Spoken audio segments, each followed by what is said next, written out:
nabadda odayaal salaamu calaykum waraxmatullaahi wabarakaatu waa mar kale iyo muuqaal cusub barateen arrimaha dhiirigelinta ee ganacsiga fadlan markii ugu horreysay haddii tahay muuqaalka like saar suu saaxiibo badan u gaadho mahadsanid mar labaad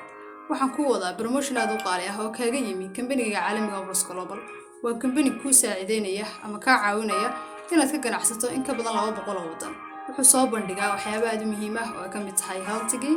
fashionkii isqurxintii waxaan ku wadaa caawa promotion aad u qaali ah oo ku eg 22 February bishan hadda ku jirno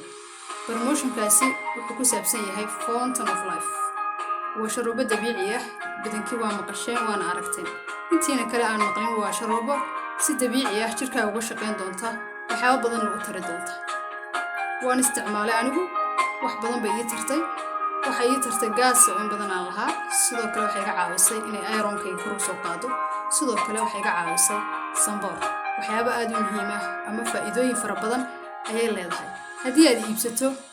darsin waxa kula socda xabad free ah sidoo kale waxa lagu raacinayaa 10 xabo saambala fadlan ka faa'iideyso fursadan haddii aad danaynayso adiga iyo asxaabtaada fadlan ii reeb kontaktigaaga ama emailka